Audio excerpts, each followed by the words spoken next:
어허, 이거 큰일 났네. 귀신에 홀린 것도 아니고. 욱신. 왼쪽 무릎에서 시작된 통증이 허벅지를 타고 찌릿하게 올라왔습니다. 72의 나이, 김덕만 씨는 지팡이를 짚은 손에 힘을 주며 잠시 멈춰 섰습니다. 평생을 오르내리던 북한산 자락이었지만 오늘은 유난히 산세가 험하게 느껴졌습니다. 비가 오려는지 습기를 잔뜩 머금은 바람이 불어와 희끗희끗한 머리카락을 헝크어뜨렸습니다. 숨을 헐떡이며 하늘을 올려다보니 잿빛 구름이 빠르게 몰려오고 있었습니다. 쯔쯔, 일기예보에는 맑음이라더니 이놈의 기상청은 맞는 날이 없어. 덕만 씨는 투덜거하며 배낭에서 낡은 수건을 꺼내 이마에 맺힌 땀을 닦았습니다. 은퇴 후 유일한 낙이라곤 이 뒷산 등산뿐인데 그마저도 이제 몸이 따라주지 않는다는 사실이 서글펐습니다. 아내인 정순 씨가 세상을 떠난 지 벌써 3년. 혼자 먹는 밥이 모래알 같고 텅 빈 거실에 앉아 TV 소리만 듣고 있노라면 가슴 한구석이 뻥 뚫린 듯한 공허함이 밀려오곤 했습니다. 그래서 도망치듯 산을 찾았는데 오늘은 산마저 그를 거부하는 것 같았습니다. 그때였습니다. 갑자기 사방에서 짙은 안개가 피어오르기 시작했습니다. 발밑에 흙길이 보이지 않을 정도로 순식간에 시야가 하얗게 변했습니다. 산안개라고 하기에는 너무나 빠르고 또 너무나 짙었습니다. 마치 누군가가 하얀 천으로 세상을 덮어버린 듯 했지요. 덕만 씨는 당황하여 왔던 길을 되돌아가려 했지만 방향 감각이 완전히 사라져 버렸습니다. 어허, 이거 큰일 났네. 귀신에 홀린 것도 아니고 등줄기에 식은땀이 흘렀습니다. 평생을 성실하게 살아온 그에게 이런 비현실적인 상황은 낯설고 두려웠습니다. 지팡이로 바닥을 더듬거리며 한 발 한 발 조심스럽게 내디뎠습니다. 얼마나 걸었을까요? 안개 속에서 희미한 주황색 불빛이 어른거리는 게 보였습니다. 산속에 민가가 있을 리 만무한데 불빛은 분명 누군가 살고 있다는 신호였습니다.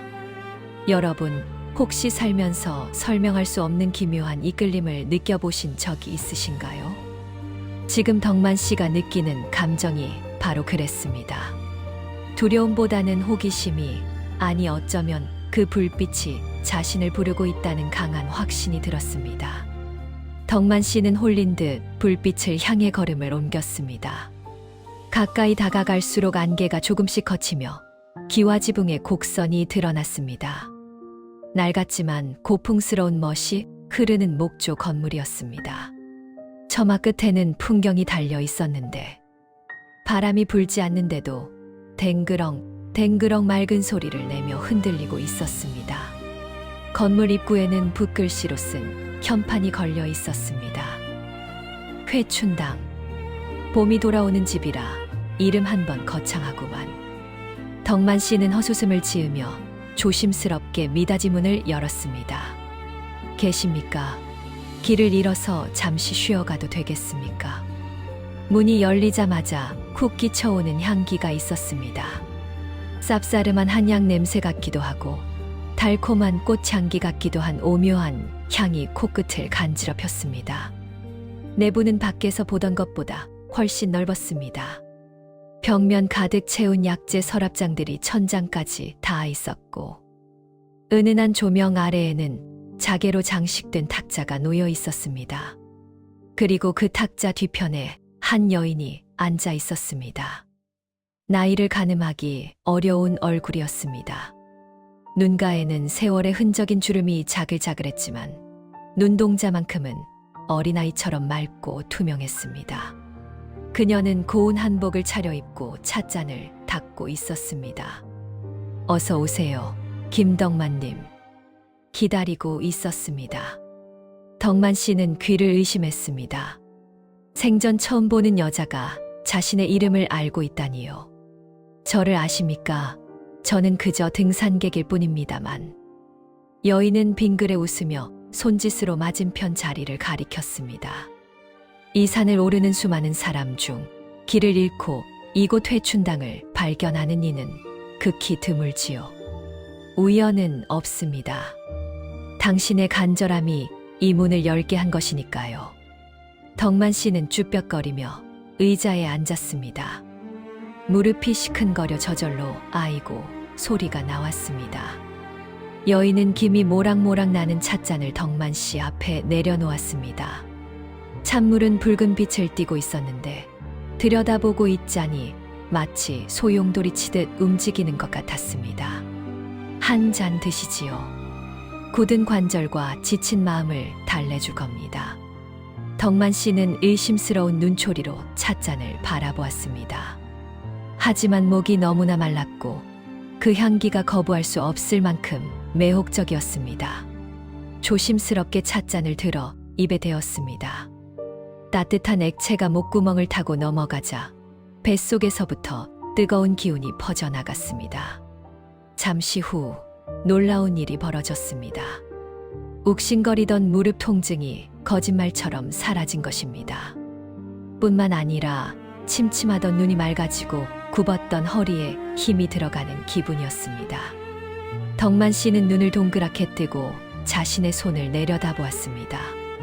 검버섯이 핀 쭈글쭈글한 손등은 그대로였지만 손끝에 도는 감각은 20대 청년의 그것처럼 예민하고 생생했습니다. 이게 무슨 차입니까? 몸이 날아갈 듯 가볍습니다. 여인은 여전히 온화한 미소를 띠며 대답했습니다. 그저 맛보기일 뿐입니다. 덕만님, 당신은 지금 후회하고 계시지요? 더 건강했을 때 아내분과 여행을 가지 못한 것, 자식들에게 따뜻한 말 한마디 더 해주지 못한 것, 그리고 무엇보다 늙고 병들어가는 자신의 모습이 싫어서 도망치고 싶으시지요. 덕만 씨는 아무 말도 할 수 없었습니다. 그녀의 말은 비수처럼 가슴에 꽂혔습니다. 전곡을 찔린 탓에 얼굴이 화끈거렸습니다. 자, 여기서부터 이야기를 잘 들어보셔야 합니다. 이 여인의 제안이 덕만 씨의 운명을 송두리째 바꿔놓게 되니까요. 여인은 서랍장에서 낡은 두루마리 하나를 꺼내 탁자 위에 펼쳤습니다. 그곳에는 알 수 없는 문자들이 빼곡하게 적혀 있었습니다. 이곳 회춘당은 단순히 차를 파는 곳이 아닙니다. 시간을 거래하는 곳이지요. 당신이 가진 가장 소중한 기억 하나를 내놓으신다면 그 대가로 10년의 젊음을 돌려드리겠습니다. 기억을 판다고요? 네. 슬픈 기억이든 기쁜 기억이든 상관없습니다. 다만 그 기억은 당신의 머릿속에서 영원히 사라지게 됩니다. 대신 당신은 10년 전에 건강한 몸을 되찾게 될 것입니다. 무릎 통증도 고혈압도 만성 피로도 없는 그 시절로 말이죠. 덕만 씨는 멍하니 여인을 바라보았습니다. 10년 전이면 62. 아내가 아직 살아있을 때였습니다. 그때로 몸이 돌아간다면, 아니 몸만이라도 건강해진다면 얼마나 좋을까 하는 상상을 수도 없이 해왔습니다. 하지만 기억을 지운다는 대가가 마음에 걸렸습니다. 만약 제가 아내와의 추억을 팔면 어떻게 됩니까? 아내분을 사랑했던 감정은 남겠지만 구체적인 사건들은 사라집니다. 예를 들어 신혼여행지에서 보았던 바다의 색깔이나 아내분이 끓여주던 된장찌개의 맛 같은 것들이 지워지겠지요. 덕만 씨는 고개를 저었습니다. 아내와의 추억은 그 무엇과도 바꿀 수 없는 보물이었습니다. 그건 안 됩니다. 차라리 늙고 병든 채로 살다 죽겠습니다. 자리를 박차고 일어나려던 덕만 씨를 여인의 목소리가 붙잡았습니다. 그렇다면 후회스러운 기억은 어떻습니까? 지우고 싶은 끔찍한 실수, 밤마다 이불을 걷어차게 만드는 부끄러운 과거들 말입니다. 그런 기억을 주고 젊음을 얻는다면 일석이조가 아닐까요? 덕만 씨는 멈칫했습니다. 그에게도 지우고 싶은 기억이 있었습니다. 젊은 시절 사업에 실패하고 술에 취해 가족들에게 험한 말을 쏟아부었던 그날 밤, 아내의 눈에서 흐르던 눈물과 어린 아들의 겁에 질린 표정, 그것은 평생의 가시처럼 가슴 한구석에 박혀 그를 괴롭혀왔습니다. 그 기억을 지울 수 있다고, 게다가 건강까지 되찾을 수 있다며. 흔들리는 덕만 씨의 눈동자를 보며 여인은 묘한 표정을 지었습니다. 선택은 당신의 몫입니다. 하지만 명심하세요. 기억은 영혼의 조각입니다. 조각을 떼어내면 그 빈자리는 반드시 다른 무언가로 채워지기 마련이지요. 덕만 씨는 다시 자리에 앉았습니다. 탁자 위에 놓인 두루마리가 마치 계약서처럼 그를 기다리고 있었습니다. 창밖에는 어느새 비가 쏟아지고 있었고 빗소리가 지붕을 때리는 소리가 북소리처럼 둥둥 울렸습니다. 그는 떨리는 손으로 찻잔을 다시 잡았습니다. 찻잔 속에 비친 자신의 얼굴이 일그러져 보였습니다. 욕망과 두려움이 뒤섞인 노인의 얼굴. 정말로 그날의 기억만 가져가신 겁니까? 약속합니다. 정확히 당신이 지목한 그 하루의 기억만 가져갑니다. 덕만 씨는 마른 침을 삼켰습니다. 무릎의 통증이 사라진 그 찰나의 해방감이 너무나 달콤했습니다. 다시 그 고통 속으로, 그 무력감 속으로 돌아가고 싶지 않았습니다. 좋습니다. 거래를 하겠습니다. 그가 말을 마치는 순간 회춘당의 조명이 일제히 꺼졌다가 다시 켜졌습니다. 그리고 여인의 뒤편에 있는 거대한 거울이 빛을 발하기 시작했습니다. 자, 이제 계약의 증표를 남기시지요. 여인이 내민 것은 붓이 아니라 손가락을 찌를 수 있는 작은 은침이었습니다. 핏방울로 서명을 하라는 뜻이겠지요. 덕만 씨가 망설임 끝에 검지 끝을 찔러 두루마리에 붉은 점을 찍는 순간 콰르릉, 천둥 소리와 함께 회춘당 전체가 요동쳤습니다. 덕만 씨는 정신이 아득해지는 것을 느꼈습니다. 눈앞이 캄캄해지며 몸이 바닥으로 꺼지는 듯한 부유감이 들었습니다. 그리고 귓가에 여인의 목소리가 나지막이 들려왔습니다. 첫 번째 거래가 성사되었습니다. 부디 돌아오신 봄을 만끽하시길.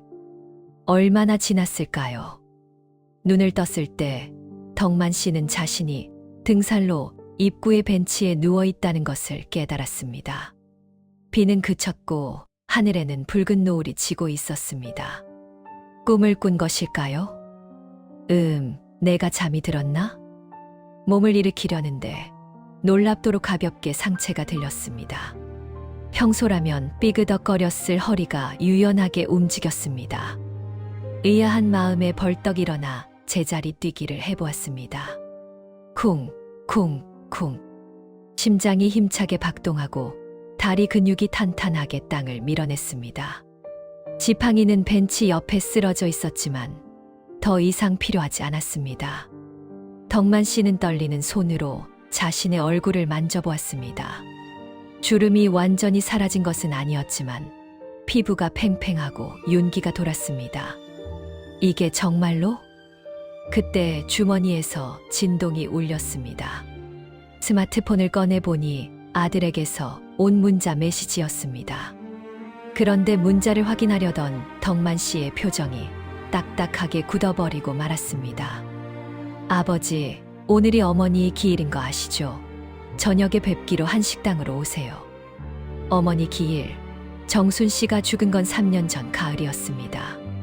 오늘은 분명 한여름이었는데 덕만 씨는 황급히 휴대폰의 날짜를 확인했습니다. 2014년 8월 15일. 지금으로부터 정확히 10년 전. 아내가 아직 살아있어야 할 시점이었습니다. 하지만 아들의 문자는 분명 기일이라고 말하고 있었습니다. 머릿속이 뒤죽박죽 엉키기 시작했습니다. 회춘당의 여인이 말했던 대가가 단순히 기억을 잃는 것만이 아니었던 걸까요? 아니면 자신이 바친 그 후회스러운 기억이 나비 효과가 되어 아내의 운명마저 바꿔버린 것일까요? 덕만 씨는 공포에 질려 주변을 둘러보았습니다. 벤치 옆에 쓰러져 있던 지팡이 손잡이에 웬 쪽지가 붙어 있었습니다. 익숙한 붓글씨체였습니다. 거래는 공정했습니다. 당신은 젊음을 얻었고 그날의 실수를 지웠지요. 하지만 빈자리는 채워져야 한다고 말씀드렸을 텐데요. 덕만 씨의 손에서 쪽지가 스르르 미끄러져 떨어졌습니다. 10년 젊어진 심장이 터질 듯이 쿵쾅거렸지만 그것은 활력이 아닌 공포의 박동이었습니다. 도대체 10년 전 오늘 무슨 일이 있었던 걸까요? 그리고 지금 자신의 아내는 어디에 있는 걸까요? 혼란에 빠진 덕만 씨의 눈앞에 멀리서 다시금 희미한 안개가 피어오르기 시작했습니다. 마치 그를 비웃기라도 하듯이 말입니다. 이게 도대체 무슨... 덕만 씨는 스마트폰을 쥔 손을 부들부들 떨었습니다. 액정화면 속 2014년 8월 15일이라는 숫자가 시퍼런 칼날이 되어 눈동자를 찔러오는 듯 했습니다. 분명 방금 전까지 2024년의 북한산을 오르고 있었는데 눈 깜짝할 새에 10년이라는 세월이 거꾸로 흘러버린 것입니다. 아니, 단순히 시간만 되돌려진 것이 아니었습니다. 아내 정순 씨가 살아있어야 할 이 시간에 아들은 어머니 기일이라며 문자를 보내왔습니다. 심장이 불규칙하게 요동쳤습니다. 10년 젊어진 심장은 튼튼하게 박동했지만 그 안에 담긴 공포심은 70 노인의 그것보다 훨씬 더 깊고 어두웠습니다. 덕만 씨는 벤치에서 벌떡 일어났습니다. 관절이 기름칠한 기계처럼 부드럽게 움직였지만 그 유연함이 오히려 소름 끼치게 느껴졌습니다. 택시, 택시. 그는 무언가에 쫓기듯 도로변으로 뛰쳐나가 손을 흔들었습니다. 마침 빈 택시 한 대가 미끄러지듯 그의 앞에 멈춰 섰습니다. 어르신, 어디로 모실까요? 어휴, 땀을 비 오듯 흘리시네. 기사의 말에 덕만 씨는 룸미러로 자신의 얼굴을 훔쳐보았습니다. 주름이 펴지고 혈색이 도는 얼굴. 분명 10년 전 62의 김덕만 모습이었습니다. 하지만 눈동자만큼은 갈길 잃은 어린아이처럼 흔들리고 있었습니다. 서대문 옛날 집으로 가주시오. 빨리요. 아들이 말한 식당은 아내가 생전에 좋아했던 한정식 집이었습니다. 택시가 출발하자 덕만 씨는 창밖 풍경을 멍하니 바라보았습니다. 거리는 미묘하게 달라져 있었습니다. 사람들의 옷차림, 간판의 디자인, 도로를 달리는 차들의 모델. 모든 것이 10년 전의 풍경 그대로였습니다. 회춘당 여인의 말은 거짓이 아니었습니다. 젊음을 얻었고 시간을 거슬렀습니다. 그러나 그 대가가 아내의 부재라면 이것은 축복이 아니라 저주였습니다. 내가 지은 기억 그날 밤의 실수가 도대체 어떻게 변해버린 거야? 덕만 씨는 기억을 더듬으려 애썼습니다. 그가 회춘당에 바친 기억은 40대 중반. 사업 실패로 괴로워하다 만취하여 가족들에게 폭언을 퍼부었던 날 밤이었습니다. 그날의 상처로 아내와 아들은 오랫동안 그를 어려워했고 그것이 평생의 후회로 남았었지요. 그런데 그 기억을 지웠더니 아내가 죽었다니요. 여러분, 인생이란 참으로 얄궂지 않습니까? 우리는 종종 그때 그러지 말았어야 했는데 라며 과거를 후회하곤 합니다. 하지만 그 실수조차 우리 삶을 지탱하는 하나의 기둥이었다면 그 기둥을 뽑아낸 자리는 과연 무엇으로 메워질까요? 덕만 씨는 지금 그 무서운 진실과 마주하고 있는 것입니다. 택시가 서대문 사거리에 멈춰 섰습니다. 덕만 씨는 돈을 지불하고 허겁지겁 식당 안으로 들어갔습니다.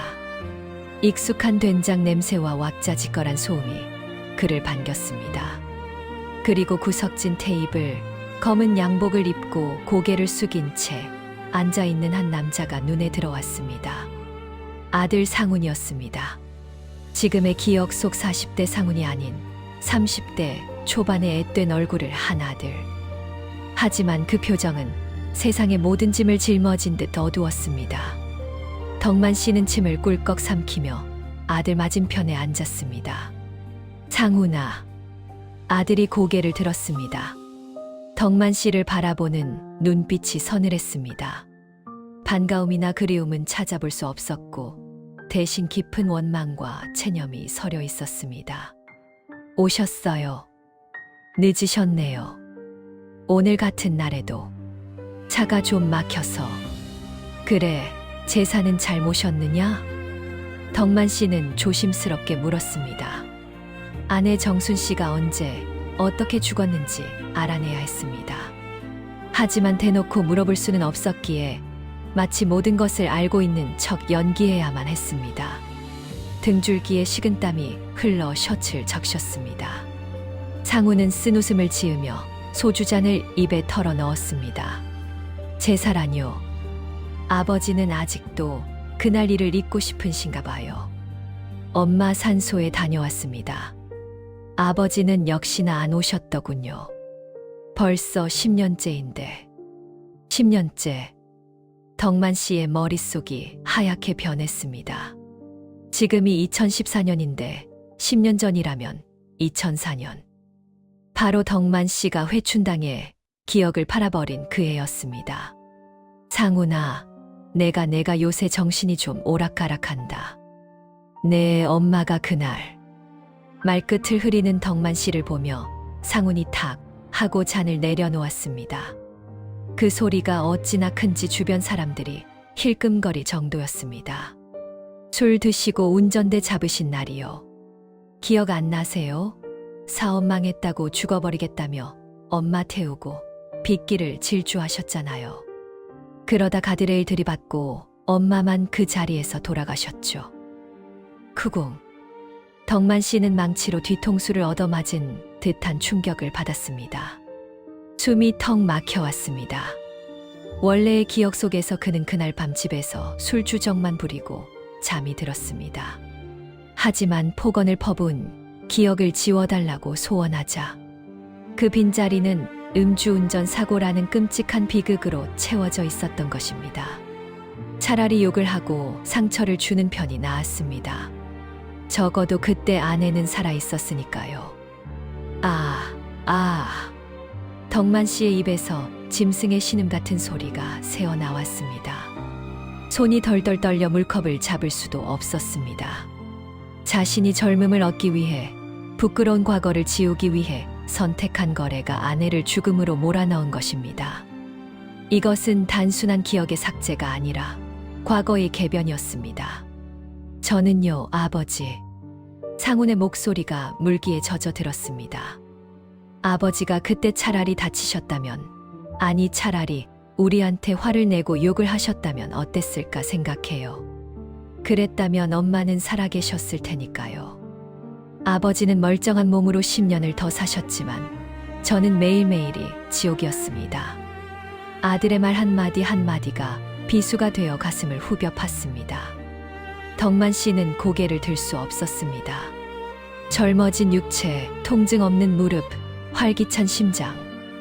이 모든 것이 아내의 목숨값이라는 사실에 구토가 치밀어 올랐습니다. 가족이란 참으로 깨지기 쉬운 유리그릇과도 같습니다. 한 번의 실수가, 한순간의 선택이 돌이킬 수 없는 파편을 만들어내기도 하니까요. 덕만 씨는 지금 그 날카로운 파편 위에 맨발로 서 있는 기분이었습니다. 미안하다. 미안하다, 상훈아. 덕만 씨는 죄인처럼 중얼거렸습니다. 하지만 상훈은 냉정하게 자리에서 일어났습니다. 됐습니다. 사과는 엄마한테 가서 하세요. 저는 먼저 가보겠습니다. 그리고 당분간 연락하지 마세요. 아버지 얼굴 보는 거 아직도 힘듭니다. 아들이 떠난 자리에 덕만 씨는 홀로 남겨졌습니다. 식당의 소음이 우웅거리는 이명처럼 들려왔습니다. 눈앞에 음식이 모래처럼 보였습니다. 그는 비틀거리며 자리에서 일어났습니다. 이곳에 더 이상 앉아 있을 수가 없었습니다. 식당 밖으로 나오자 밤 공기가 차가웠습니다. 도시의 네온사인이 어지럽게 춤을 추고 있었습니다. 덕만 씨는 골목길 벽을 짚고 헛구역질을 했습니다. 위액이 넘어올 듯 속이 쓰렸습니다. 되돌려야 해. 이건 잘못됐어. 내가 원한 건 이런 게 아니었어. 그는 주머니를 뒤져 지갑을 꺼냈습니다. 지갑 속에 꽂힌 가족 사진. 그곳엔 아내 정순 씨가 없었습니다. 대신 그와 아들 둘만이 어색하게 서 있는 사진이 꽂혀 있었습니다. 사진조차 바뀌어 버린 것입니다. 그때였습니다. 쯧쯧 젊음을 얻으셨는데 표정이 왜 그리 어두우십니까? 익숙한 목소리에 덕만 씨는 화들짝 놀라 고개를 들었습니다. 골목길 가로등 아래 한복을 곱게 차려입은 여인이 서 있었습니다. 회춘당의 그 여인이었습니다. 그녀는 여전히 나이를 가늠할 수 없는 오묘한 미소를 짓고 있었습니다. 덕만 씨는 그녀에게 달려가 멱살이라도 잡고 싶었지만 발이 바닥에 붙어버린 듯 움직이지 않았습니다. 당신이 날 속였어. 기억만 가져간다고 했잖아. 내 아내를 살려내. 덕만 씨가 악을 쓰며 소리쳤습니다. 하지만 여인은 눈 하나 깜짝하지 않았습니다. 오히려 안타깝다는 듯 혀를 찼습니다. 속이다니요. 저는 분명히 말씀드렸습니다. 기억은 영혼의 조각이고 빈자리는 반드시 다른 무언가로 채워진다고요. 당신의 폭언이라는 기억이 사라진 자리에 사고라는 인과가 들어선 것은 자연스러운 이치입니다. 그딴 이치가 어디 있어. 다 필요 없어. 내 몸 다시 늙게 만들어도 좋으니까 원대로 돌려놔. 여인은 천천히 덕만 씨에게 다가왔습니다. 그녀에게서 풍기던 쌉싸름하고 달콤한 향기가 다시 코끝을 찔렀습니다. 거래는 이미 성사되었습니다. 김덕만님. 환불은 불가능합니다. 하지만 여인은 품에서 작은 향낭향 주머니 하나를 꺼내 덕만 씨의 눈앞에 흔들었습니다. 추가 거래는 가능하지요. 추가 거래? 당신은 지금 10년의 젊음을 얻었지만 아내를 잃은 슬픔에 빠져 있습니다. 그렇다면 이번엔 무엇을 내놓으시겠습니까? 아내분을 다시 살릴 수 있는 방법이 딱 하나 있긴 합니다만. 덕만 씨의 눈이 번쩍 뜨였습니다. 아내를 살릴 수만 있다면 악마에게 영혼이라도 팔 수 있을 것 같았습니다. 그게 뭡니까? 뭐든지 하겠습니다. 제발 정순이를 살려만 주십시오. 여인은 의미심장한 미소를 지으며 덕만 씨의 귓가에 속삭였습니다. 아내분을 살리려면 그날의 사고를 막아야겠지요. 그러기 위해서는 더 큰 대가가 필요합니다. 이번엔 당신의 이름을 주시지요. 이름을 준다고요? 네. 김덕만이라는 존재 자체를 세상에서 지우는 겁니다. 당신이 존재하지 않았던 사람이 된다면 그날의 사고도 당신의 실수도 모두 없던 일이 될 테니까요. 덕만 씨는 멍하니 여인을 바라보았습니다. 존재를 지운다니. 그것은 곧 죽음을 의미하는 것일까요? 아니면 누구에게도 기억되지 않는 유령이 된다는 뜻일까요? 선택하십시오. 이대로 젊고 건강한 몸으로 하지만 아내를 죽인 죄책감을 안고 살아가시겠습니까? 아니면 당신이라는 존재를 지우고 아내를 살리시겠습니까? 덕만 씨는 갈등했습니다. 10년 젊어진 육체의 활력이 너무나 달콤했기에 망설임은 더욱 컸습니다. 하지만 아들의 원망 섞인 눈빛과 차가운 땅 속에 있을 아내를 생각하면 가슴이 찢어질 것 같았습니다. 그가 입을 떼려는 순간 여인이 손가락을 입술에 대며 말을 막았습니다. 잠깐 결정하기 전에 한 가지 보여드릴 게 있습니다. 당신이 없어진 세상에서 아내분이 어떻게 살아갈지 궁금하지 않으십니까? 여인이 손을 휘젓자 골목길의 담벼락이 거대한 스크린처럼 변했습니다. 그리고 그 안에 영상이 떠올랐습니다. 그곳에는 덕만 씨가 상상조차 하지 못했던 풍경이 펼쳐지고 있었습니다. 화면 속에 정순 씨는 살아 있었습니다. 하지만 그녀의 곁에는 덕만 씨도 아들 상훈이도 아닌 전혀 낯선 남자가 다정하게 어깨동무를 하고 있었습니다. 그리고 두 사람은 세상에서 가장 행복한 표정으로 웃고 있었습니다. 이게 무슨... 덕만 씨의 다리가 풀려 털썩 주저앉고 말았습니다. 당신이 사라지면 아내분은 당신을 만나지 않게 됩니다. 그리고 다른 인연을 만나 전혀 다른 인생을 살게 되지요. 자, 그래도 거래를 하시겠습니까? 여인의 잔인한 제안이 덕만 씨의 뇌리를 강타했습니다. 자신이 사라지면 아내는 살 수 있지만 자신과의 모든 추억과 사랑은 물론 아들 상훈이의 존재까지도 사라지게 되는 것입니다. 아내를 살리기 위해 아들을 지워야 하는 딜레마. 덕만 씨가 혼란스러워하는 사이 화면 속의 장면이 바뀌었습니다. 이번에는 낯선 남자와 함께 있는 정순 씨의 배가 불러 있었습니다. 그녀는 임신 중이었습니다. 그런데 화면 구석에 검은 그림자가 어른거렸습니다. 자세히 보니 그것은 사람의 형상이 아니었습니다. 검은 연기 덩어리 같은 것이 정순 씨의 뒤를 쫓고 있었습니다. 저건 뭐야? 덕만 씨가 비명을 질렀습니다. 여인의 표정이 처음으로 굳어졌습니다. 이런 시간의 틈에서 불청객이 새어 나왔군요. 당신이 과거를 건드린 부작용입니다. 김덕만님, 이제 시간이 없습니다. 저것이 아내분을 덮치기 전에 선택하셔야 합니다. 골목길의 안개가 다시 짙어지기 시작했습니다. 덕만 씨는 떨리는 손으로 땅을 짚고 일어났습니다. 10년의 젊음 따위는 이제 중요하지 않았습니다. 더 거대하고 무서운 운명의 소용돌이가 그를 기다리고 있었습니다. 저 검은 그림자가 정순이를 노리고 있다는 겁니까? 덕만 씨의 목소리가 찢어질 듯 갈라졌습니다.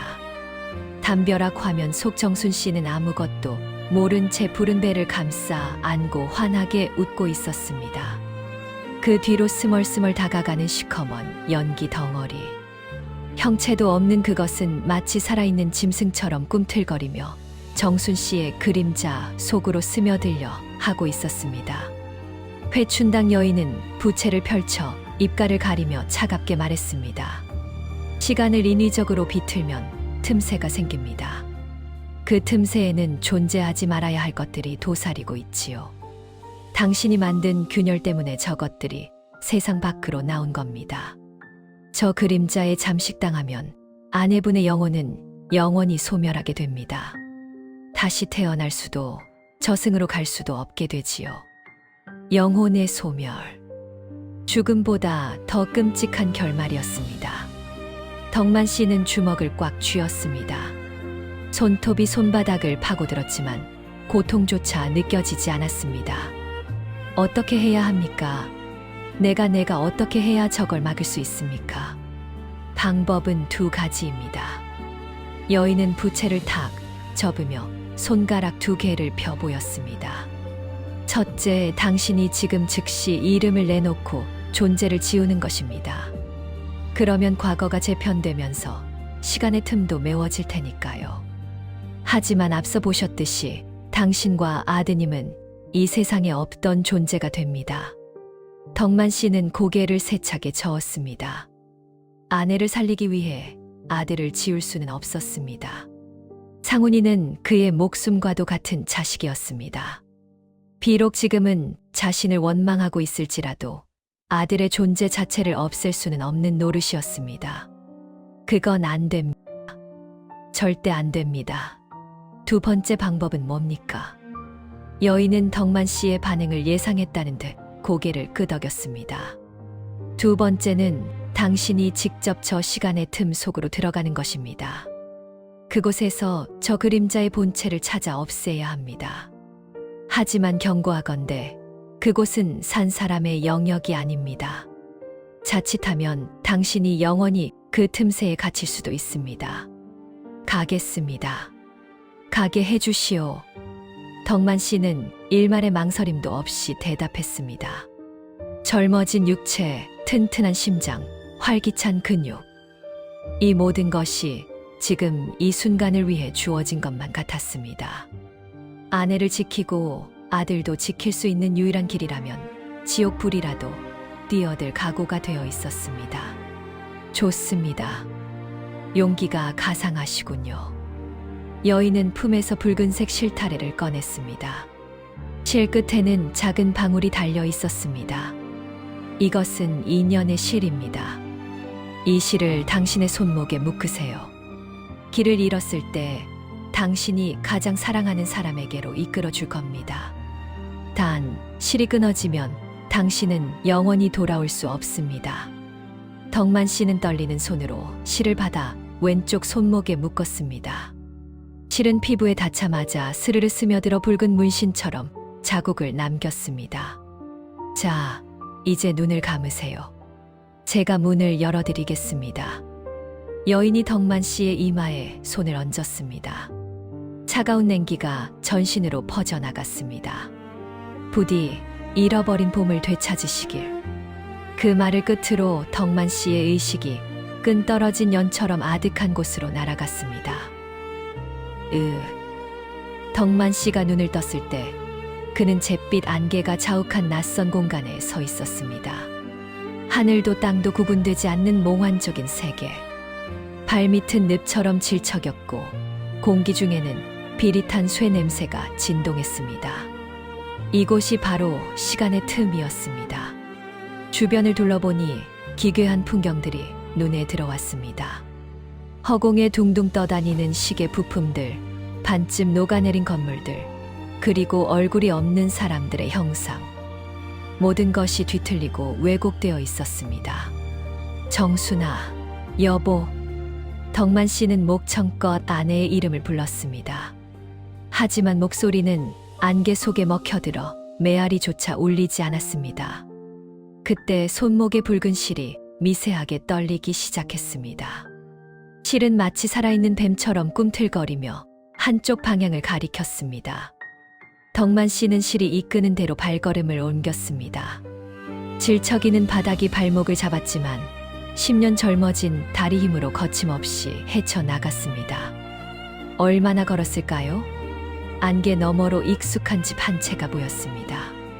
그것은 덕만 씨가 30년 전 처음 마련했던 낡지만 따뜻했던 첫 신혼집이었습니다. 마당에는 빨래가 널려 있고 굴뚝에서는 저녁 짓는 연기가 피어오르고 있었습니다. 덕만 씨의 가슴이 뭉클해졌습니다. 가장 행복했던 시절의 기억이 형상화된 것일까요? 집 안으로 들어서자 부엌에서 달그락거리는 소리가 들렸습니다. 여보, 왔어요? 정순 씨였습니다. 젊고 아름다운, 아직 주름이 지지 않은 30대의 정순 씨가 앞치마를 두르고 그를 반겼습니다. 덕만 씨는 눈시울이 뜨거워졌습니다. 달려가 그녀를 안으려던 찰나, 시익. 정순 씨의 얼굴이 순식간에 검은 연기로 변하며 흩어졌습니다. 덕만 씨는 뒷걸음질 쳤습니다. 그것은 아내가 아니었습니다. 아내의 기억을 흉내낸 허상이었던 것입니다. 검은 연기는 다시 뭉쳐 괴물의 형상을 갖추기 시작했습니다. 검은 늑대 같기도 하고 거대한 거미 같기도 한 끔찍한 모습. 키에 괴물이 기괴한 비명을 지르며 덕만 씨에게 달려들었습니다. 덕만 씨는 본능적으로 몸을 피했습니다. 괴물의 발톱이 스친 자리에 있던 식탁이 단숨에 두 동강이 났습니다. 저게 그림자의 본체인가? 덕만 씨는 주변을 두리번거렸습니다. 무기가 될 만한 것이 필요했습니다. 구석에 놓인 몽둥이 같은 것이 눈에 띄었습니다. 자세히 보니 그것은 예전에 아들 상훈이가 가지고 놀던 장난감, 야구 방망이였습니다. 덕만 씨는 방망이를 집어들고 괴물을 노려보았습니다. 비록 나무 방망이였지만 지금 그에게는 전설의 검보다 더 든든하게 느껴졌습니다. 가족을 지키겠다는 가장의 무게가 실려 있었기 때문입니다. 이놈, 내 아내를 내놔라. 덕만 씨가 고함을 지르며 괴물에게 달려들었습니다. 젊은 시절 해병대에서 익혔던 기압이 터져 나왔습니다. 퍽. 방망이가 괴물의 머리통을 강타했습니다. 하지만 타격감은 물컹했습니다. 괴물은 고통스러워하기는커녕 오히려 덕만 씨의 팔을 휘감아 올렸습니다. 차가운 냉기가 팔을 타고 심장까지 파고들었습니다. 안 돼, 이렇게 질 수는 없어. 김에서 밀리기 시작한 덕만 씨는 절망감을 느꼈습니다. 그때 손목에 붉은 실이 뜨겁게 달아오르기 시작했습니다. 딸랑, 딸랑. 방울 소리가 맑게 울려 퍼지자 괴물이 멈칫했습니다. 그 소리를 싫어하는 듯 했습니다. 덕만 씨는 직감적으로 깨달았습니다. 이 방울 소리가 녀석의 약점이라는 것을.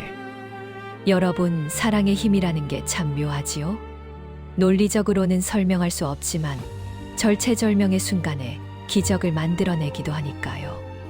덕만 씨는 온 힘을 다해 손목을 흔들었습니다.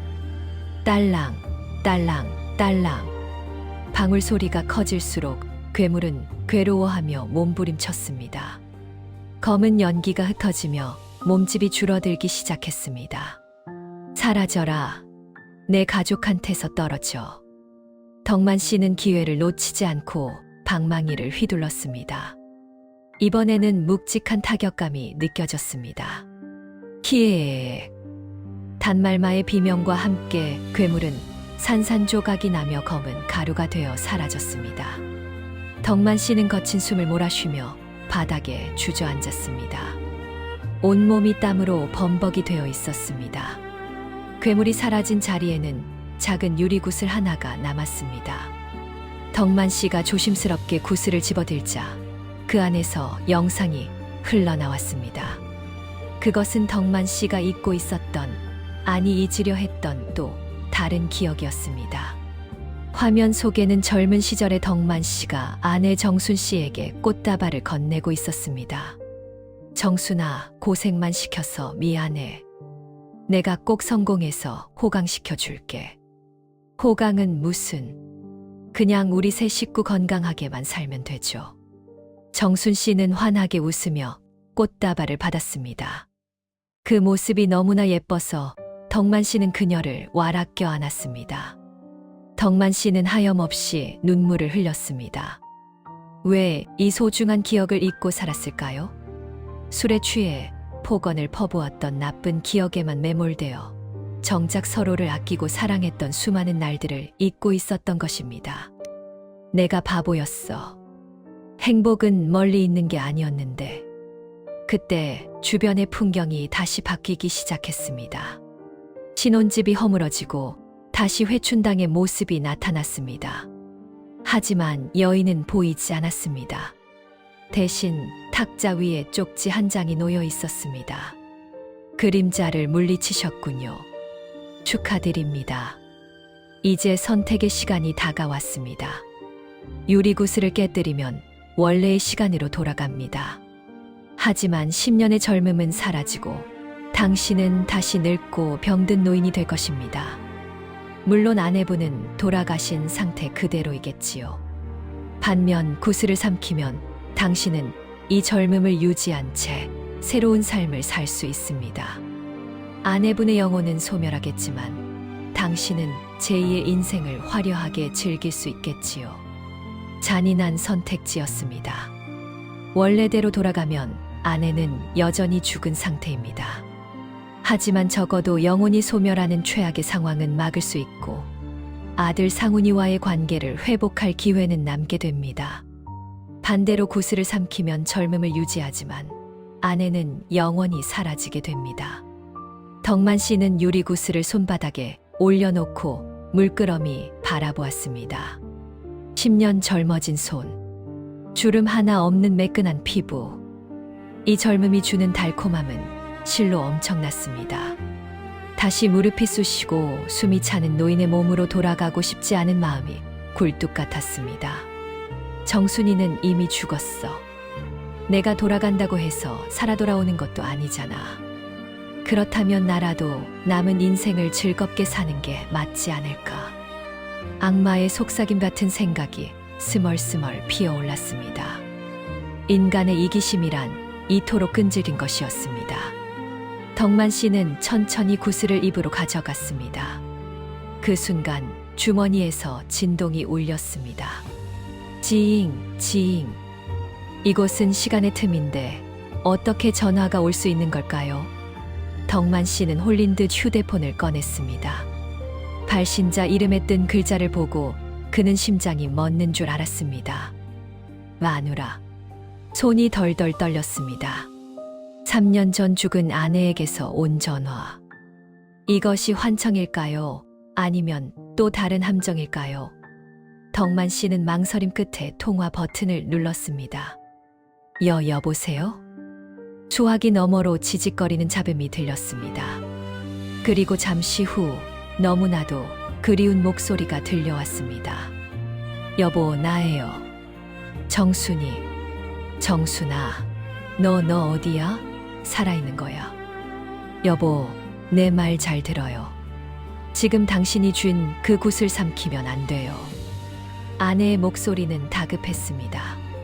당신이 그 구슬을 삼키면 상훈이가 위험해져요. 그 구슬은 상훈이의 미래를 담보로 만들어진 거예요. 뭐? 상훈이의 미래? 네. 당신의 젊음은 아들의 시간을 빼앗아 만든 거예요. 당신이 젊어질수록 상훈이는 빨리 늙어가고 결국 죽게 될 거예요. 제발 돌아와요. 늙고 병든 모습이라도 좋아요. 당신은 내 남편이고 상훈이의 아버지잖아요. 덕만 씨는 충격에 휩싸여 휴대폰을 떨어뜨렸습니다. 자신의 젊음이 아들의 생명을 갉아먹고 있었다니. 그러고 보니 식당에서 만났던 상훈이의 얼굴이 유난히 지쳐 보였던 것이 떠올랐습니다. 단순히 슬픔 때문이 아니었습니다. 생명력이 빠져나가고 있었던 것입니다. 덕만 씨는 비명을 지르며 유리구슬을 바닥에 내던졌습니다. 챙그랑 맑은 파여름과 함께 구슬이 산산조각이 났습니다. 그 순간 회춘당 전체가 강한 빛에 휩싸였습니다. 덕만 씨의 몸이 공중으로 붕 떠올랐습니다. 정순아, 상훈아. 덕만 씨는 가족의 이름을 부르며 빛 속으로 빨려 들어갔습니다. 눈을 떴을 때 덕만 씨는 병원 침대에 누워 있었습니다. 하얀 천장이 보였고 코끝에는 소독약 냄새가 맴돌았습니다. 아버지, 정신이 드세요? 옆에서 걱정스러운 목소리가 들려왔습니다.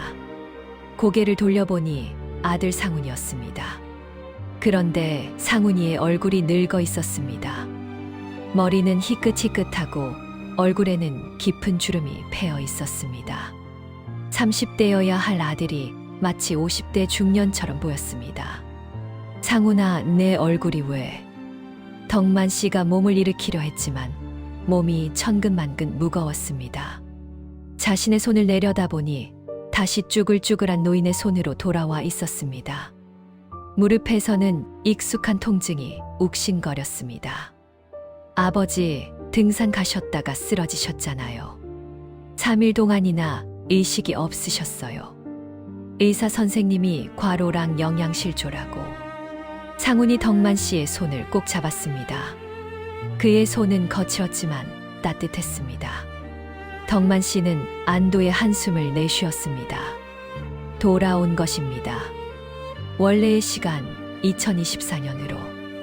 비록 몸은 다시 늙고 병들었지만 이것이 자신의 진짜 삶이었습니다. 하지만 상훈이의 늙어버린 얼굴은 여전히 마음에 걸렸습니다. 구슬을 깨뜨렸는데 왜 아들의 시간은 돌아오지 않은 걸까요? 상훈아, 거울 좀 다오. 거울이요. 갑자기 왜요? 상훈이 의아해하며 거울을 건넸습니다. 덕만 씨는 거울 속에 비친 자신의 얼굴을 보았습니다. 72세의 노인 김덕만. 그런데 거울 속 덕만 씨의 뒤편에 희미한 그림자가 서 있었습니다. 한복을 입은 여인. 회춘당의 그 여인이 병실 구석에 서서 그를 내려다보고 있었습니다. 그녀의 손에는 깨진 구슬 조각들이 들려 있었습니다. 거래는 끝났지만 정사는 아직 남았습니다. 김덕만님. 여인의 목소리는 덕만 씨의 머릿속에만 들려왔습니다. 당신은 구슬을 깨뜨려 젊음을 포기했지만 이미 사용해버린 시간의 대가는 치러야지요. 아드님의 잃어버린 20년은 무엇으로 갚으시겠습니까? 덕만 씨는 경악하며 여인을 노려보았습니다. 상훈이는 아무것도 보이지 않는 듯 덕만 씨의 이불을 덮어주고 있었습니다. 이번엔 제 목숨을 가져가시오. 내 아들을 원래대로 돌려놔. 덕만 씨가 마음속으로 외쳤습니다.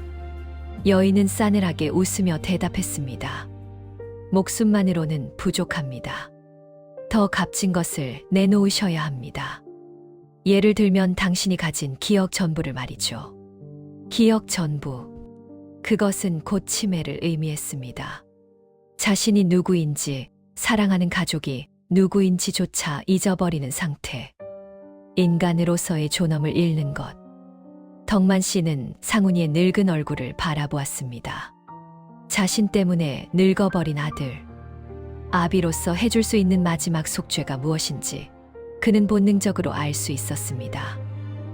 조소. 내 기억을 모두 가져가시오. 덕만 씨의 결심과 함께 여인이 손을 뻗어 덕만 씨의 머리를 향해 다가왔습니다. 과연 덕만 씨는 기억을 잃고 아들을 구할 수 있을까요? 그리고 이 기묘한 거래의 끝에는 무엇이 기다리고 있을까요? 조소. 내 기억을 모두 가져가시오. 덕만 씨의 마음속 외침은 병실의 공기를 무겁게 짓눌렀습니다. 회춘당 여인의 손끝이 그의 이마에 닿으려는 순간 덕만 씨는 아들 상훈의 손을 꽉 잡았습니다. 거칠고 늙어버린 아들의 손등. 이것이 자신이 기억할 수 있는 아들의 마지막 감촉일지도 모른다는 생각에 가슴이 미어지는 듯했습니다. 아버지, 왜 그러세요? 어디 편찮으세요? 상훈은 아버지의 갑작스러운 악력에 놀라 눈을 동그랗게 떴습니다. 겉모습은 50대 중년처럼 변해버렸지만 눈빛만큼은 여전히 아버지를 걱정하는 착한 아들이었습니다. 덕만 씨는 그런 아들을 보며 쓴웃음을 지었습니다. 미안하다, 상훈아. 못난 아비 때문에 내가 늙어버렸구나. 내 기억 따위가 내 젊음을 되돌릴 수만 있다면 100번이고 1000번이고 내어주마. 여인의 손가락이 이마 정중앙을 톡 하고 건드렸습니다. 찌르르. 마치 얼음물을 끼얹은 듯한 냉기가 머릿속으로 퍼져나갔습니다. 동시에 눈앞의 풍경이 흐릿해지기 시작했습니다.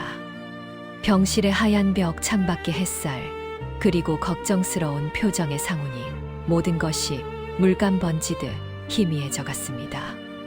거래가 성립되었습니다. 이제부터 당신의 기억은 모래성처럼 하나씩 허물어질 것입니다. 가장 최근의 기억부터 시작해서 어린 시절의 추억까지, 그리고 마지막에는 당신의 이름조차 잊게 되겠지요. 여인의 목소리가 멀어지며 그녀의 형상도 연기처럼 사라졌습니다. 하지만 덕만 씨는 알 수 있었습니다. 이것이 끝이 아니라 긴 이별의 시작이라는 것을요. 덕만 씨는 현기증을 느끼며 베개에 머리를 파묻었습니다. 아버지, 간호사, 여기요. 아버지가 이상해요. 상훈의 다급한 외침을 들으며 덕만 씨의 의식은 깊은 수면 아래로 가라앉았습니다. 며칠이 지났을까요? 덕만 씨가 다시 눈을 떴을 때 창밖에는 가을비가 추적추적 내리고 있었습니다. 병실 안은 조용했고 옆 한 이 침대에는 상훈이 쪽잠을 자고 있었습니다. 덕만 씨는 멍하니 천장을 바라보았습니다. 머릿속이 텅 빈 것처럼 하얗습니다. 어제 무엇을 먹었는지, 왜 병원에 왔는지 기억이 나지 않았습니다. 내가 누구지? 순간적인 공포가 엄습했습니다. 하지만 다행히 이름과 가족에 대한 기억은 아직 남아 있었습니다. 김덕만, 아내 정순, 아들 상훈. 그때 상훈이 뒤척이며 눈을 떴습니다. 아버지, 일어나셨어요? 몸은 좀 어떠세요? 덕만 씨는 상훈을 바라보았습니다. 그런데 기이한 일이 벌어졌습니다. 며칠 전만 해도 50대처럼 늙어 보였던 상훈의 얼굴이 조금 젊어진 것 같았습니다. 희끗했던 머리카락이 검어졌고 깊게 패였던 주름도 옅어져 있었습니다. 상훈아, 너 얼굴이 좋아졌구나. 네, 무슨 말씀이세요? 아버지가 며칠 동안 못 깨어나셔서 제가 얼마나 맘고생을 했는데요. 상훈은 멋쩍게 웃으며 거울을 보았습니다. 어라, 진짜 그러네. 요새 잠을 좀 푹 잤더니 피부가 좋아졌나? 덕만 씨는 안도의 한숨을 내쉬었습니다. 거래는 유효했습니다. 자신의 기억이 사라지는 만큼 아들의 시간은 되돌아오고 있었던 것입니다. 하지만 기쁨도 잠시, 덕만 씨는 곧바로 기억의 상실을 체감해야 했습니다. 상훈아, 내 엄마는 어디 갔느냐? 아까부터 안 보이네. 상훈의 표정이 굳어졌습니다. 아버지 엄마 돌아가신 지 3년 됐잖아요. 또 깜빡하셨어요? 아, 맞다. 그렇지. 내가 왜 이러지? 덕만 씨는 머리를 쥐어박았습니다. 아내가 죽었다는 사실조차 깜빡하다니. 치매가 시작된 것입니다. 방금 전까지만 해도 또렷했던 기억들이 마치 구멍난 독에 물 붓듯이 빠져나가고 있었습니다. 여러분, 기억을 잃는다는 건 어떤 기분일까요? 그것은 마치 내가 서 있는 땅이 조금씩 무너져 내리는 것과 같습니다. 발 디딜 곳이 사라지고 결국에는 허공에 둥둥 떠 있는 고립무원의 상태가 되는 것이지요. 덕만 씨는 지금 그 벼랑 끝에 서 있는 것입니다. 시간이 지날수록 증세는 심해졌습니다. 처음에는 최근의 일들을 잊더니 점차 과거의 기억들마저 흐릿해졌습니다. 자신이 은퇴하기 전 무슨 일을 했는지, 아들의 생일이 언제인지, 심지어 밥 먹는 법조차 잊어버려 숟가락을 들고 멍하니 앉아있는 날이 늘어갔습니다. 반면 상훈은 날이 갈수록 생기를 되찾았습니다. 50대에서 40대로, 그리고 다시 30대의 건강한 모습으로 돌아왔습니다. 아들의 젊음이 돌아올수록 덕만 씨의 영혼은 텅 비어갔지만 그는 그것을 기꺼이 받아들였습니다. 아들의 환한 미소를 볼 때마다 자신이 옳은 선택을 했다고 스스로를 위로했습니다. 어느 날 오후 상훈이 휠체어에 덕만 씨를 태우고 병원 정원으로 산책을 나왔습니다. 단풍이 곱게 든 나무 아래 벤치에 앉아 두 사람은 말없이 가을바람을 맞았습니다. 아버지, 저 다음 달에 결혼해요. 상훈이 조심스럽게 말을 꺼냈습니다. 결혼, 누가? 덕만 씨는 초점 없는 눈으로 아들을 바라보았습니다. 저요, 상훈이요. 아버지, 아들 상훈이. 여자친구 지영이랑 결혼한다고요. 아버지도 좋아하셨잖아요. 참하고 예쁘다고. 지영이? 덕만 씨는 고개를 갸웃거렸습니다. 기억 속에 없는 이름이었습니다. 아니, 있었지만 지워진 이름이겠지요. 상훈의 눈에 눈물이 고였습니다. 내 아버지 며느리 될 사람이에요. 꼭 오셔서 축하해 주셔야 해요. 알겠죠? 덕만 씨는 아들의 손을 잡고 끄덕였습니다. 비록 누구인지 기억나지 않았지만 아들이 기뻐하는 모습을 보니 덩달아 기분이 좋아졌습니다. 그래, 축하한다. 우리 아들 장하다. 그날 밤 덕만 씨는 꿈을 꾸었습니다. 꿈속에서 그는 젊은 시절의 북한산을 오르고 있었습니다. 숨이 턱끝까지 차올랐지만 발걸음은 깃털처럼 가벼웠습니다. 정상에 오르자 저 멀리 바위 위에 누군가가 앉아 있었습니다. 아내 정순 씨였습니다.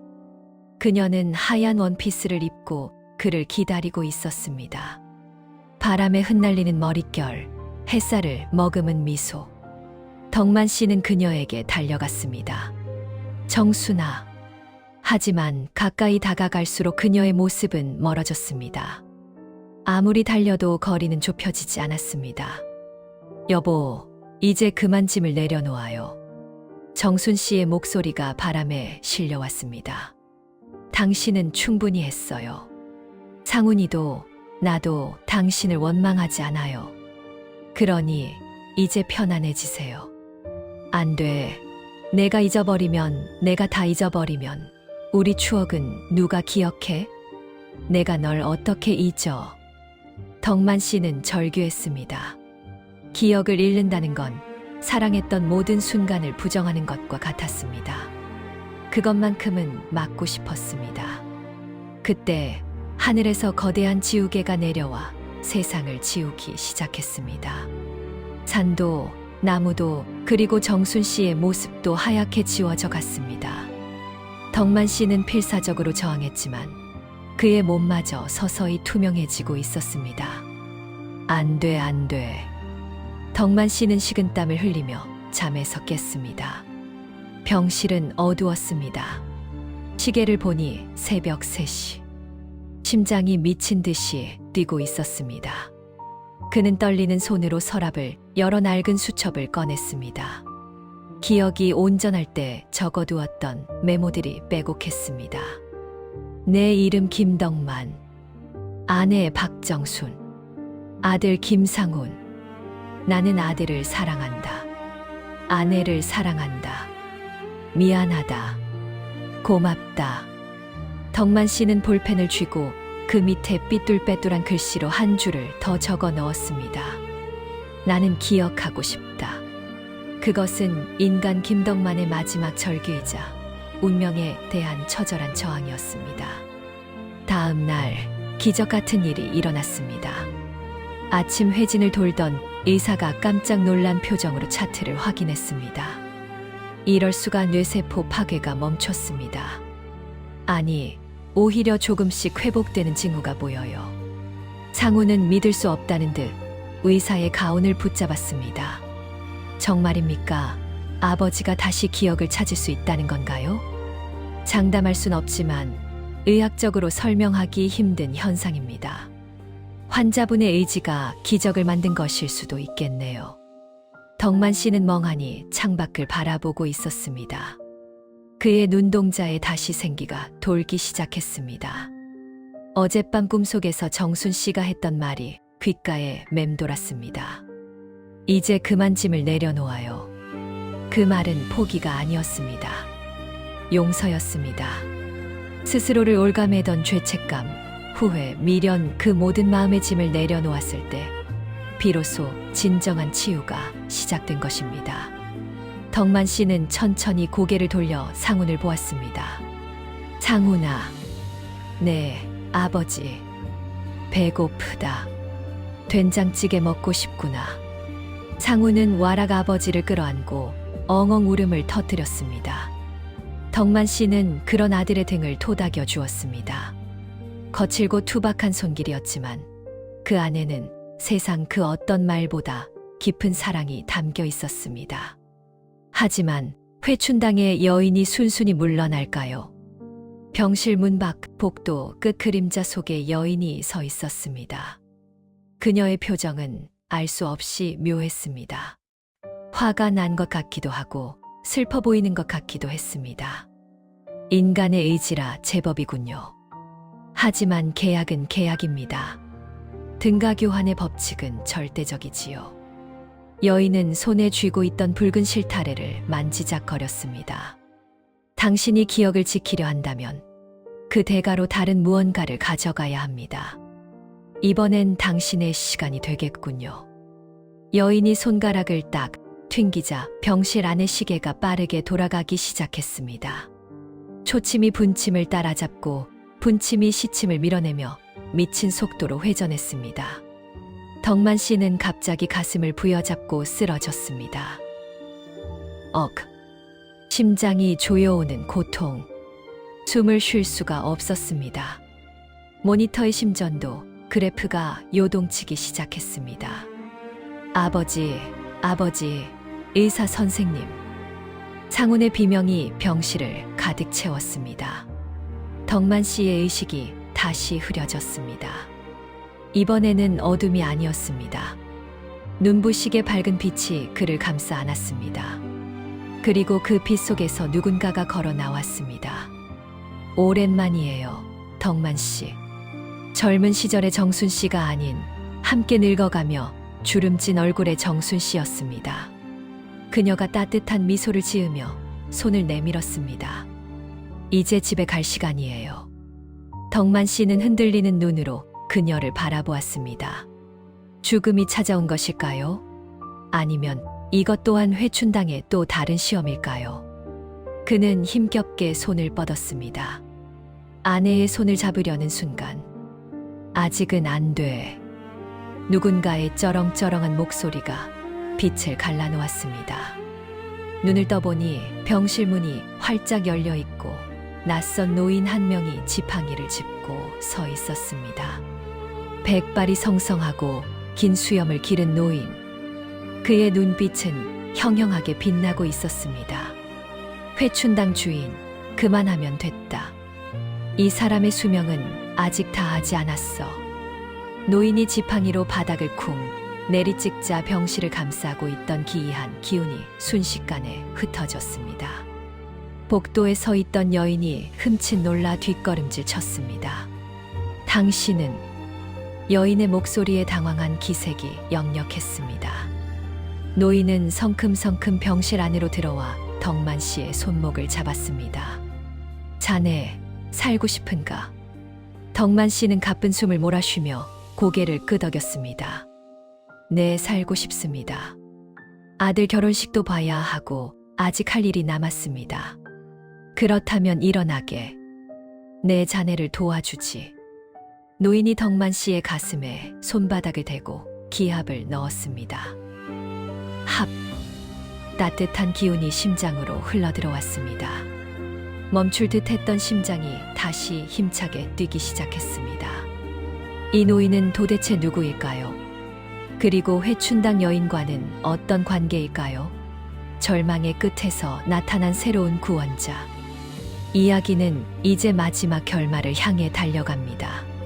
자네, 살고 싶은가? 백발 노인의 형형한 눈빛이 덕만 씨의 영혼을 꿰뚫는 듯 했습니다. 가쁜 숨을 몰아쉬며 덕만 씨는 있는 힘껏 고개를 끄덕였습니다. 네, 살고 싶습니다. 제 아들의 앞날을 지켜봐야 합니다. 노인이 덕만 씨의 가슴에 손바닥을 대고 기합을 불어넣자 식어가던 심장의 불씨가 당겨진 듯 온기가 돌기 시작했습니다. 멈출 듯 위태로웠던 심장 박동이 쿵쿵 리듬을 찾았습니다. 모니터의 심전도 그래프가 안정을 되찾자 혼비백산했던 의료진들도 그제야 안도의 한숨을 내쉬었습니다.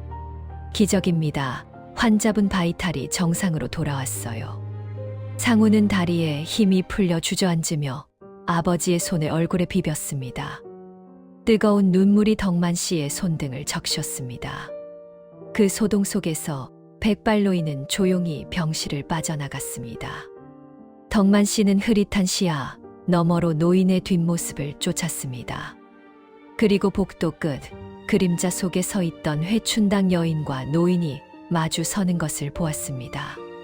사부님, 어찌하여 방해하십니까? 이것은 정당한 거래였습니다. 여인의 목소리에는 원망과 두려움이 섞여 있었습니다. 노인은 지팡이로 바닥을 쿵 울리며 엄하게 꾸짖었습니다. 미련한 것. 거래, 사람의 마음을 가지고 장난치는 것이 거래더냐? 너는 욕망을 미끼로 영혼을 낚으려 했을 뿐이다. 저 노인의 아비로서의 희생을 보지 못했느냐? 하지만 인간은 모두 욕망의 노예일 뿐입니다. 젊음을 주면 영혼을 팔고 돈을 주면 가족을 배신하는 게 인간 아닙니까? 틀렸다. 때로는 가장 보잘것없는 기억 하나가 누군가에게는 생명보다 무거울 수 있다. 저 자는 자신의 기억을 내놓으면서까지 자식을 지키려 했다. 그 숭고한 의지가 내 알량한 주술을 깨뜨린 것이다.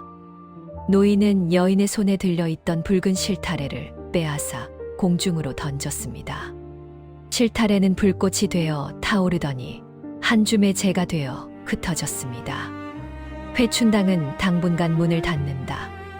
너는 산으로 돌아가 자숙하도록 해라. 여인은 입술을 깨물며 고개를 숙였습니다. 그리고 연기처럼 사라졌습니다. 노인은 마지막으로 덕만 씨가 있는 병실 쪽을 한번 바라보고는 허허 웃으며 호련히 모습을 감췄습니다. 그날 이후 덕만 씨의 회복 속도는 놀라울 정도로 빨랐습니다.